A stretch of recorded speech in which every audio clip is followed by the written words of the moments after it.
দরকার নাই আমার সার্টিফিকেটের। মামা চাচা খালুর সুপারিশ ছাড়া কোনো চাকরি হয় না। বাবা চলো ওই দিকটা বসি। বারবার করে বললাম আজকে বাসার বাইরে যাওয়ার দরকার নাই। এভাবে বাসায় থাকতে থাকতে তুমি আরো অসুস্থ হয়ে যাচ্ছ। স্বপ্ন নিয়ে ঢাকা সরে আসছিলাম, আমার সব স্বপ্ন স্বপ্নই থেকে গেল। তোমাকে আমি গতকাল রাতে বারবার বলছিলাম সকালে আমার টাকা লাগবে। তো কি হয়েছে? টাকা রেখে আসতে পারলে না? আমি নিষেধ করেছিলাম। কেন?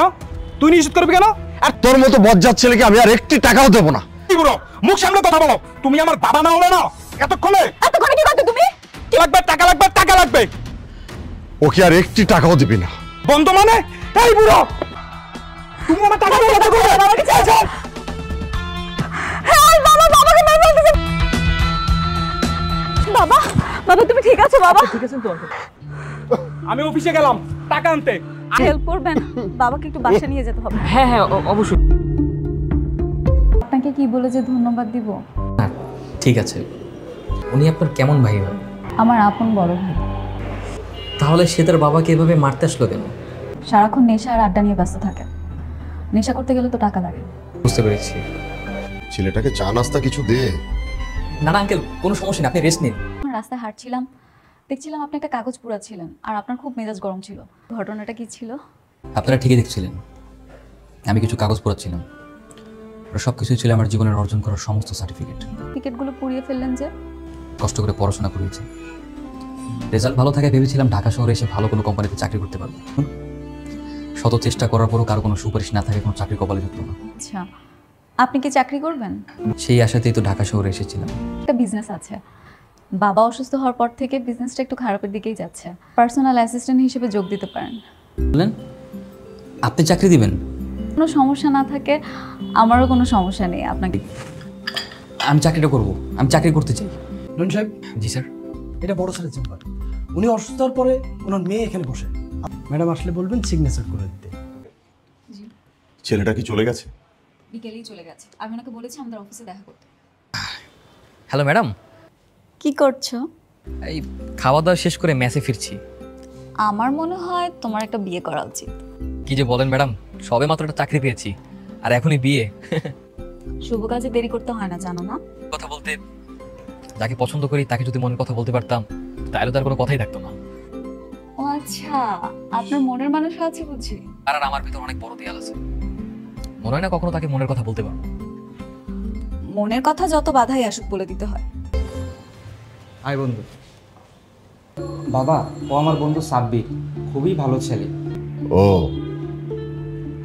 তাই নাকি? বাবা, আমার বন্ধু সাব্বির আমাদের আখিকে খুব পছন্দ করে। আখির বিয়ে? হ্যাঁ বাবা। কথা দিলাম। কি বলছো বাবা? হুট করে বিয়ে করতে বলছো আমাকে? ছেলেটা খুব ভালো রে মা। ঠিক আছে বাবা, তুমি যেটা ভালো মনে করো সেটাই না হয় করো।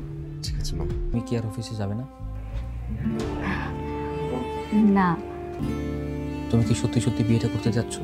বাবাকে কথা দিয়েছি, কিভাবে না রাখি বলো? কি হলো, কিছু বলছো না যে? আমি আর কি বলবো, সব সিদ্ধান্ত তো নিয়েই ফেলেছ।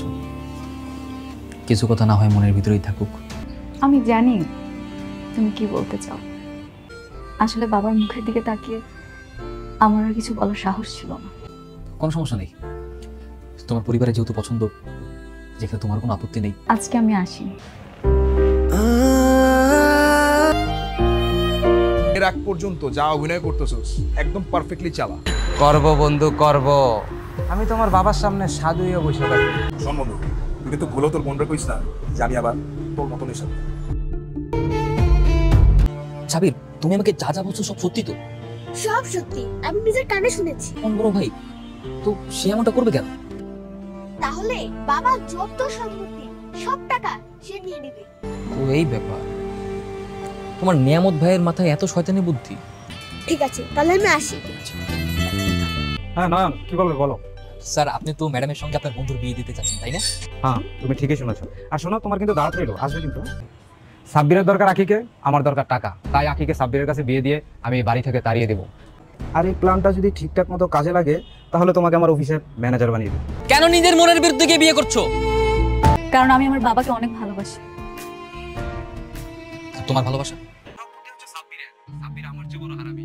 ওকে তো যেমন তেমন লোক নয়, ও এই পর্যন্ত 6বার জেল খেটেছে।